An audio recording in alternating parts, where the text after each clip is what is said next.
Salut tout le monde, très urgent. Aujourd'hui, jeudi 26 septembre 2024. Mes frères et sœurs, la première nouvelle, aujourd'hui, les procureurs des 3 pays de l'AES sont en train de travailler. Bientôt, un mandat d'arrêt international sera lancé contre le faux journaliste de France 24, l'ami des terroristes. Deuxièmement, c'est confirmé. Selon le chef d'état-major général de l'armée française, Thierry, le chef d'état-major de l'armée française vient de confirmer la présence discrète des troupes françaises en Guinée, à la frontière entre la Guinée et le Mali. C'est le chef d'état. Lors d'une rencontre d'un audit à l'Assemblée nationale par la commission de la défense de l'Assemblée nationale française. Après, on va vous révéler. Donc, la troisième nouvelle d'aujourd'hui, mes chers amis, on vient d'apprendre quelque chose de... Je ne sais pas, mais on va vérifier ensemble. Il paraît qu'il y a un mercenaire français. D'après la page Les Enfants de Boulgou, je ne sais pas, mais on va vérifier. Voilà, ce n'est pas quelque chose d'officiel, mais j'ai vu ça aussi, mais on va vérifier, je ne sais pas si c'est vrai. Que celui-là est un mercenaire français qui est en fuite, qui serait impliqué dans l'attaque terroriste à Bamako, il a pris la voie terrestre, qu'il est actuellement au Burkina Faso. C'est ça qu'on nous a dit. Après, on va voir la véracité de cette information. Mes frères et sœurs, voilà les nouvelles d'aujourd'hui. Nous allons partir en Guinée. Mes frères et sœurs, quelque chose, je conseille les autorités des 3 pays de l'AES de se préparer, comme le capitaine Ibrahim a dit, d'une guerre à long terme. Parce que la France vient de confirmer sa présence en Guinée. C'est vrai, c'est la vérité. Je vous laisse écouter tout et vous allez comprendre qu'est-ce qui s'est passé. Il y a bien des soldats français stationnés en Guinée. C'est même pas moi qui le dis. C'est le chef d'état-major de l'armée française en personne, le général Thierry Burkhardt. Alors, il a été auditionné cet après-midi à l'Assemblée nationale française, en commission de défense. Alors, au moment, c'était à huis clos. Mais il y a un député de la gauche, de la France Insoumise, qui s'appelle Aurélien Satoul, qui va poser la question de savoir s'il y avait des militaires français présents en Guinée.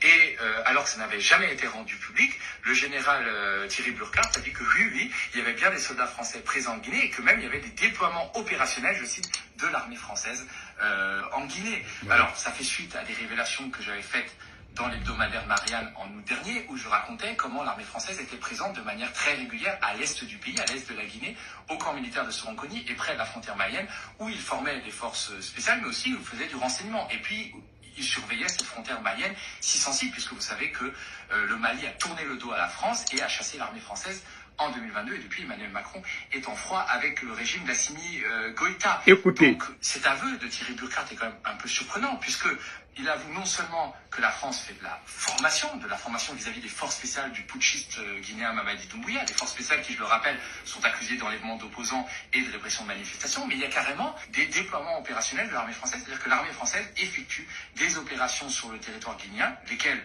on ne sait pas, mais en tout cas, la Guinée, on le sait, est un pays qui ne connaît pas de rébellion armée et n'est pas victime du terrorisme. Alors on peut se demander si la France est présente sans doute pour soutenir le régime du général Mamadi Doumbouya, qui, je le rappelle, est un ancien caporal-chef de l'armée française et qui est, depuis son coup d'État en 2021, très proche de Paris. Et on peut se demander aussi si l'armée française n'a pas trouvé en Guinée une sorte de refuge quand on sait qu'elle a été chassée des pays comme le Burkina, le Mali. Et ça pose un véritable problème, puisque jusqu'alors, ce déploiement, cette présence de militaires français que j'avais documenté, photo à l'appui, est restée secrète. On m'avait d'ailleurs, même quand j'avais sorti mon article, accusé d'être complotiste, de faire des fake news, alors que c'était tout à fait vrai. Et ce qui est grave dans cette histoire, c'est que le peuple guinéen n'a pas été consulté, n'a pas été informé sur cette présence militaire française. Les parlementaires français, qui doivent normalement se prononcer sur les opérations militaires de la France conformément à la Constitution, ne se sont pas prononcés sur cette question, puisqu'ils n'ont même pas été saisis. Et c'est d'autant plus grave quand on sait que la Guinée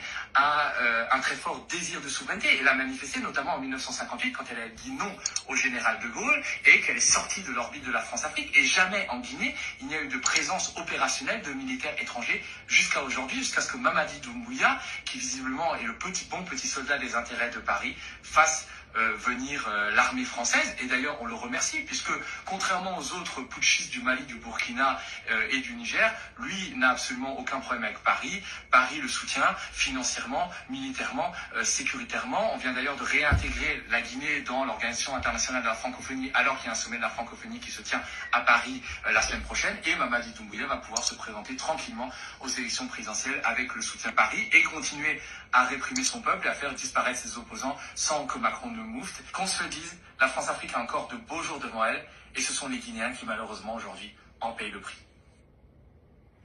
Donc, mes frères et sœurs, voilà les récits. Tout le monde a entendu.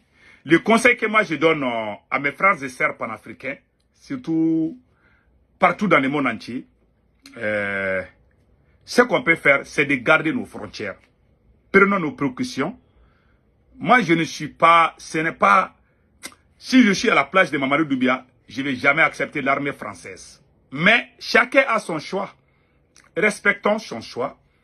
En tout cas, c'est quelque chose que moi, je ne suis pas d'accord. Cela ne veut pas dire que je dois m'acharner contre lui. Non, il nous a fait du bien dans le passé.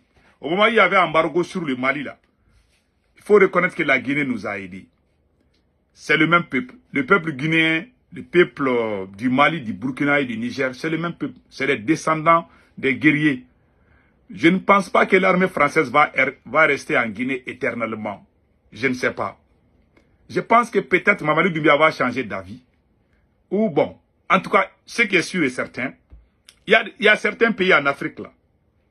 Le Mali, le Burkina, la Guinée. Je dis bien la Guinée, le Niger. Ces quelques pays là. Il est très difficile de les maîtriser. Il est très difficile pour l'Occident de maîtriser ces pays-là. Ils peuvent les prendre à l'otage pendant un moment, mais il y aura des moments où le peuple ne va jamais accepter. Peut-être, on va voir. Est-ce que le peuple guinéen est d'accord pour ça? On ne sait pas. En tout cas, moi, je ne me mêle pas trop dans cette affaire parce que moi, je suis très reconnaissant dans ma vie. Quand tu me fais du bien, là, quand tu as fauté, je vais dire que tu as fauté, mais je ne vais pas aller au-delà. Parce que, au moins, il y avait un embargo sur le Mali, là. Si la Guinée n'avait pas ouvert sa frontière, ça allait vraiment être très chaud pour nous. Ça, il faut le dire. Donc, la Guinée nous a aidés un bon moment.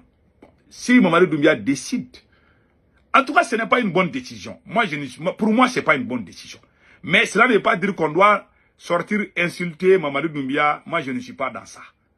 Moi, je conseillerais à Mamadou Doumbouya de renoncer. Je le conseille. Je conseille à Mamadou Doumbouya, il ne faut pas accepter l'armée française là-bas. Mais s'il accepte, bon, c'est son choix. Si le peuple guinéen est d'accord, peut-être qu'ils sont d'accord. Chacun a son intérêt. Moi, c'est ça ma vision. Je suis un réaliste. Je ne mêle pas, c'est-à-dire, je comprends quoi. Je comprends. Je suis un libre penseur. Je ne vais pas mettre pression sur quelqu'un parce que je ne suis pas d'accord avec toi. En tout cas, moi, je supplie le président Mamadou Doumbouya de renoncer à cette décision. S'il garde et que le peuple est d'accord, le peuple n'a rien dit, ça veut dire qu'ils sont tous d'accord. En tout cas, ils ont amené les soldats français là. C'est entre Macron et Mamadou Doumbouya. Ça, il faut dire la vérité. Aucun peuple français n'a été informé. Aucune institution de la France n'a été informée. Aucune institution de la Guinée-Conakry n'a été informée. Donc, c'est entre les deux personnes. Ah, s'ils s'attendent, tant mieux. En tout cas, ce n'est pas bon pour l'AES. C'est une grande menace pour l'AES. Parce que quand la France va amener ses troupes en Guinée, là, c'est pour contrôler, c'est pour essayer de déstabiliser. Pas seulement le Mali, mais l'AES. C'est ça, moi, je supplie Mamadou Doumbouya de ne pas accepter. C'est une très mauvaise décision. Yeah. J'aime beaucoup Mamadou Doumbouya. Mais cette décision-là, moi, je supplie mon général, pardon, il ne faut pas accepter ça. Je supplie Mamadou Doumbouya, pardon, il ne faut pas accepter ça. Si vous faites ça, c'est comme si vous amenez les ennemis de l'AES chez vous. Ils ne vont jamais nous lâcher. Cette France, partout il y a la France. Il n'y a pas de terroristes en Guinée. Il n'y a pas d'insécurité en Guinée. Si les soldats français partent en Guinée, c'est pour... Ils sont en France, ils sont en train de travailler avec les ennemis du Burkina Faso, du Niger et du Mali. Quand ils vont partir en Guinée, là, bientôt les opposants, là, ceux qui sont contre le Burkina, le Niger, là, ils vont tous aller en Guinée. Hein. Ils vont aller, la France va les cacher là-bas, va les préparer pour nous fatiguer encore. Bon, moi j'aimerais que le président Mamadou Doumbouya, essaye de revoir cette décision. Je ne lui supplie même, hein. Voilà, par respect, je le respecte, je l'aime beaucoup. Je vous adore, mon cher général. Mais pardon, il faut vraiment revoir cette décision. Ce n'est pas une bonne décision. Je vous jure.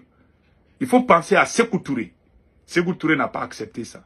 Il faut penser à tout le monde. Tous ces présidents qui se sont succédés là. Jusqu'à Dadi, jusqu'à... Personne n'a amené l'armée française. Vous êtes le premier président qui va amener l'armée française sur la terre guinéenne. Ça, c'est pas un bon signe, mon cher, mon général. Je vous aime beaucoup. Bon, je m'arrête là. Voilà ce que moi je peux dire. Voilà, maintenant, on part au Mali. Au Burkina, voilà. Les procureurs du Burkina, du Mali et du Niger ont ouvert des enquêtes contre Wassim Nasser. Voilà. Donc, on va vous montrer et le communiqué du... On a montré celui de la... comment on appelle? On va montrer les communiqués. Les trois pays là ont communiqué. Voilà. Le Burkina Faso, le Mali et le Niger. Le procureur de la République du pôle judiciaire spécialisé de lutte contre le terrorisme et la criminalité transnationale organisée informe l'opinion publique nationale et internationale qu'il lui a été donné de constater que depuis un certain temps, un journaliste de la chaîne française France 24, dénommé Wassim Nasser, s'adonne à des commentaires tendancieux au lendemain de chaque attaque terroriste commise contre les États de la Confédération des États du Sahel. Les derniers en date remontent au 17 septembre 2024 où, suite aux attaques terroristes perpétrées à Bamako, il indiquait clairement être en contact avec les assaillants qui lui communiquaient en temps réel les objectifs de leur attaque, leur position, les différentes cibles visées ou atteintes et le bilan humain et matériel y consécutif. L'analyse combinée des différentes interventions de Wassim Nasser sur les différents médias où il intervient laisse apparaître la prise de position et de commentaires s'assimilant à des actes de publicité et de soutien flagrants aux terroristes et aux actions des groupes armés terroristes sévissant au Sahel. Ces actes s'analysent pénalement comme pouvant constituer des infractions à la loi pénale, notamment celle d'association des malfaiteurs en lien avec une entreprise terroriste, d'apologie du terrorisme et de complicité d'actes terroristes. C'est pourquoi le procureur de la République du pôle spécialisé de lutte contre le terrorisme et la criminalité transnationale organisée a ordonné l'ouverture d'une enquête contre Wassim Nasser et tous autres co-auteurs et complices des chefs d'affaires d'associations de malfaiteurs en lien avec une entreprise terroriste, d'apologie du terrorisme et de complicité d'actes de terrorisme ci-dessus spécifiés afin qu'ils répondent de leurs actes devant la justice. Voilà. Le procureur de la République du pôle judiciaire spécialisé en matière de lutte contre le terrorisme et la criminalité transnationale organisée tout en saluant. Voilà. Donc, ça c'est le Niger. Il y a aussi le Mali et le Burkina Faso. Je pense qu'il y en a pour le... Voilà. Du pôle judiciaire spécialisé de lutte contre le terrorisme et la criminalité transnationale organisée. Tout à fait. Et un communiqué ainsi libéré, le procureur de la République du pôle judiciaire spécialisé de lutte contre... Ça c'est le Mali. Maintenant, il y a pour le Burkina Faso aussi. Il y a cet autre communiqué du procureur du pôle judiciaire spécialisé dans la répression des actes de terrorisme. Le procureur du pôle judiciaire spécialisé dans la répression des actes de terrorisme informe l'opinion publique nationale et internationale qu'il lui a été donné de constater que depuis un certain temps, un journaliste de la chaîne française France 24, dénommé Wassim Nasser, s'adonne à des commentaires tendancieux au lendemain de chaque attaque terroriste commise contre les États de la Confédération des États du Sahel. Donc tout le monde a entendu. Les trois pays ont communiqué. Je dis vive l'AES. Vraiment, nous sommes très fiers de vous. Donc, il y a aussi, on a réussi ça sur les réseaux sociaux, mais nous allons faire des enquêtes approfondies. Je ne peux pas confirmer. J'ai vu sur une page où on dit qu'il y a un mercenaire français. Voilà, un mercenaire français qui faisait partie des attaques à Bamako, qu'il a fui pour aller se casser au Burkina Faso. J'ai vu ça dans les pages, mais on va faire des enquêtes. Je ne sais pas si c'est vrai. Voilà, j'ai vu cette photo. Je ne sais pas si c'est vrai. Voilà. J'ai pas vu ça sur une source officielle. Donc, après, nous allons faire une autre vidéo pour voir la véracité de cette information. Passez un excellent week-end. Ciao, ciao.